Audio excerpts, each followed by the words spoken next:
Ole,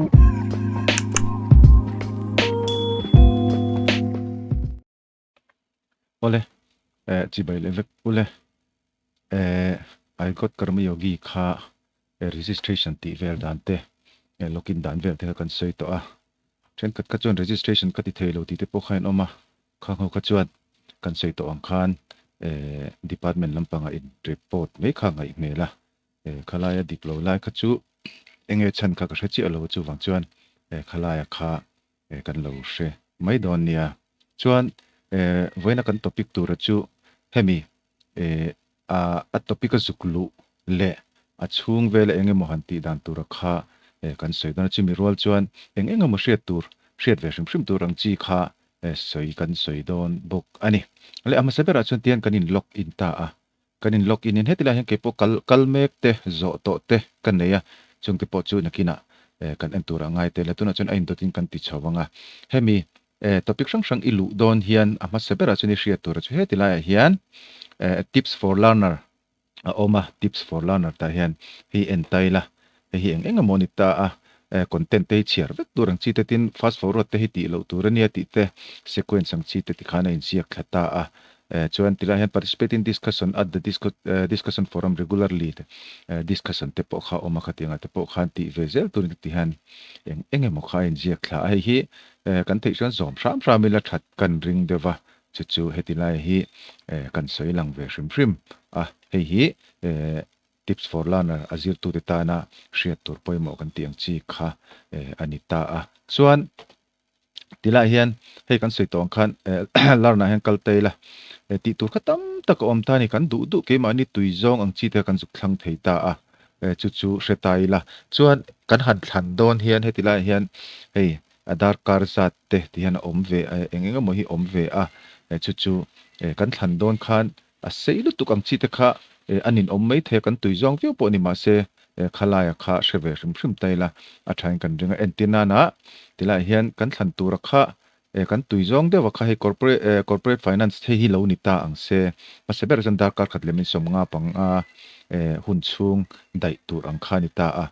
tharani le ngal ta chu ta han kan han lut ta beginner han kan lut ta a mo beginner kan han lut ta a hemi khami bi ka khan headline enroll hi chu kan soi to a kan enroll ta a chuan kan ti sun zom theini ta hen hei course pahni oma module pariata oma video som paruk test voi ni oma practice test voi riat khatiang chi khati khan om ta tila hian hei about om ta hemi topic big ti mayang hemi hi tila hian about om ta a chuan content om le ta a hetain content hei pahni content pahni a om course chi ni om core foundation te financial analysis ti ta khani ta a chuan tila start discussion om le ta a tila hian discussion a ha tila hi anita a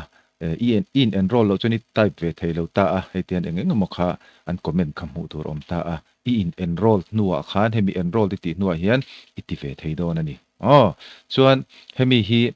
kanin enroll anga amara chu kachang sun zom vak lowang hetan kain enroll ang chuan kain enroll anga enroll hi ka click anga chuan he topic a hian mo corporate finance foundation and regulatory practice in tuizong ani lo chun hei hi ti kher ro ka ti na ni lova ti hei chumi khami chu ti nge nge tur ti kha omin ka hrechi lova chu wang chuan nangma ni tuizong le nuam ti zong kha in thlang thiam do nia chuan enroll da kan lu tanga ti khang kain enroll ta hi lo lang don ta ni ti hian mo hei hi asaw ni kan pai lok nga kan pause photanga het lampanga hen en taila mo hei introduction oma finance decision tian heng ho pali hi ti vek turani mo chuan hetilai chunga hen entaila items hei hi ten akal tlon vek tur ni 100% akal tu ni ta a chuan introduction train kan ti thlanga entina na kan hei hi introduction noi hian video pakhat video pahni le reflection question pahni a omta hei hi iti thlak vek angai ni tuna video ma saberi tuna hei hi ni ta a minute riat le second som thum pahni ni ta a hei hi i enanga mo i en tlon vek no hi ama heroin tik do na ni mo chon hei tik le ai i zoi en lenga tik lenga question ni changa nga i zo chon ei tik lenga question ni en chin hrim te ang question ni en chin hrim ang hei hi ati non thei thowa question ni hei hi i en vek nuwa question ni chang don ta a chon hei hi ron lang ta a chuan question pahni ne minute ni chung mo start assessment ta start assessment hin kalanga ten question karon kaldon tani mo hey het lampang hi entay la question 1 question 2 question patni chu omani tun he kan chang chin rim chumanga nakina ati non le thei thowa chuwang chuan which side of balance sheet representing financing hei chu a khoi po lo ni ta se in zira tang khan tu chu ka chang chin mai mayang mo financing omna chu khas reserve kan thlang mai anga entina na ti khan ka thlang ta hei tila hi ron tik ta ni i than vele khan hei hi adik ti na ni lo ni adik ti na ni lova i chang to ti na i chan zo a index sanga question number 2 what is the primary goal for corporate finance nitura kan employees account reducing liability only minimizing taxes maximizing business value hi kan thlanga ti khan tik ve ve ta question ka chang zo ve ta a submit thei ta ni ka submit anga yes ti thlan tur lo omanga ka yes anga i chan na kha hei tila hen status karon om le ta ni pakhati dik lowa pakhata dika mo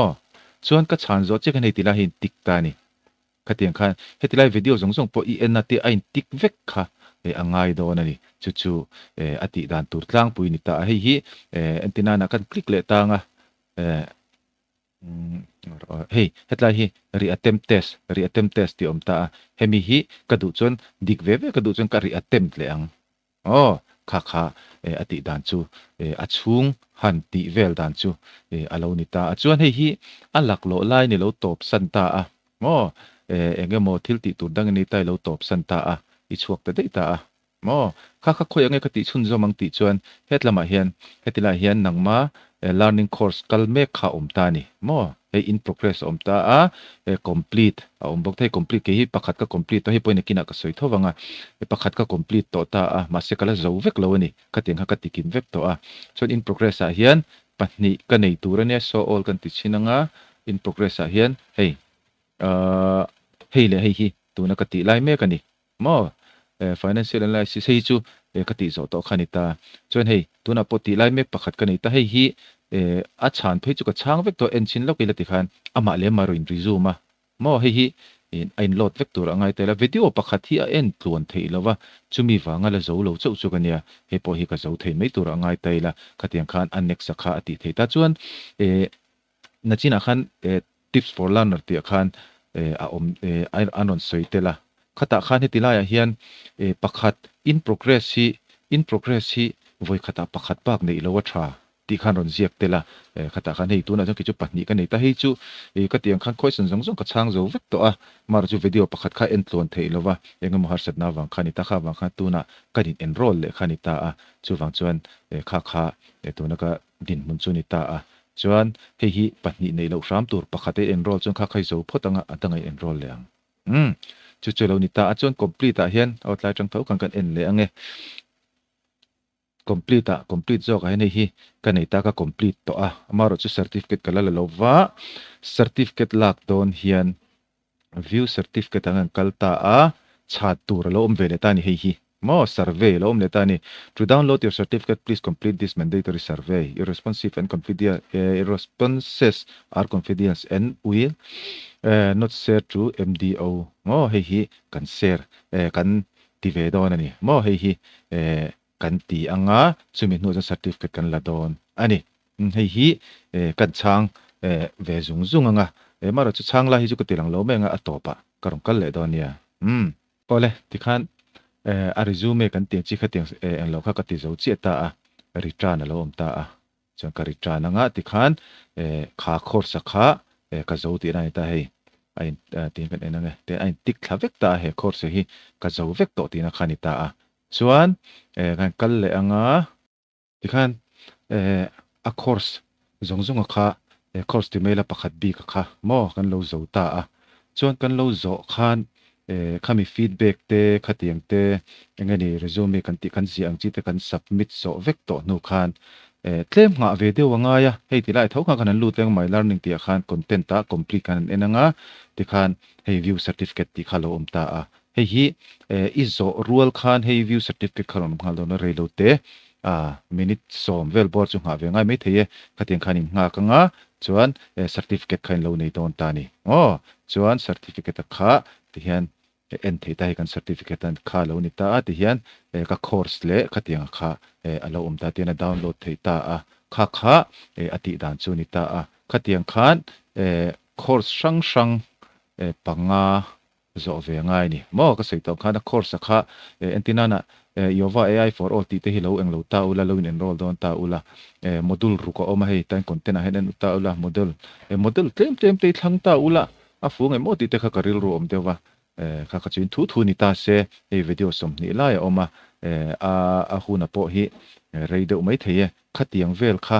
alo ni ta a chu khatiang khanin enroll tanga in zowanga chimit nuwa